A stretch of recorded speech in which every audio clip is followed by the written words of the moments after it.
Israel को Iran से नहीं, इन बर्ड से डर लग रहा है। देखिए ये रिपोर्ट, जब परिंदे बन गए खतरा, इजराइल की सेना को क्यों डराने लगे लाखों बर्ड। क्या आपने कभी सोचा है कि एक आधुनिक और शक्तिशाली एयरफोर्स को ड्रोन, मिसाइल या दुश्मन सेना नहीं, बल्कि आसमान में उड़ते पक्षी भी चुनौती दे सकते हैं। जी हाँ, मिडल ईस्ट के आसमान में इस समय एक अनोखी स्थिति बन गई है। हर साल की तरह इस बार भी गर्मी के मौसम में लाखों बर्ड अफ्रीका से यूरोप और एशिया की ओर उड़ते हुए फिलिस्तीन और इजराइल के आसमान से गुजर रहे हैं। लेकिन इस बार इन पक्षियों ने इजराइल की एयर फोर्स के सामने एक के डिफिकल्टी खड़ी कर दी है। रिपोर्ट के मुताबिक तेज रफ्तार से उड़ने वाले फाइटर जेट्स अगर हवा में इन बड़े पक्षियों से टकरा जाएं तो विमान को भारी नुकसान हो सकता है, यहाँ तक कि फाइटर जेट क्रैश हो सकते हैं।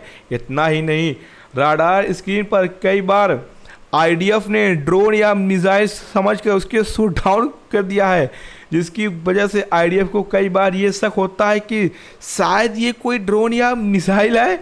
कई घटनाओं में तो ऐसा भी हुआ है कि इन पक्षियों को गलती से ड्रोन समझकर उन्हें निशाना बना दिया गया है।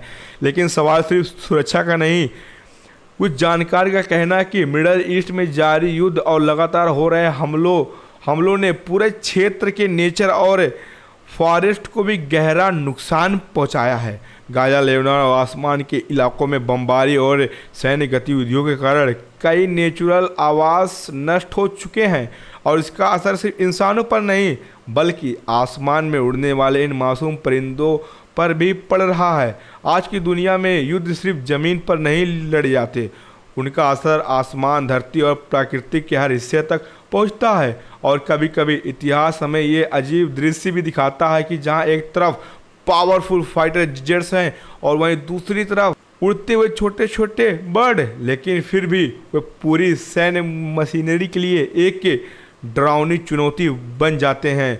अगर आपको ये जानकारी मज़ेदार लगी हो तो वीडियो को लाइक करें, चैनल को सब्सक्राइब करें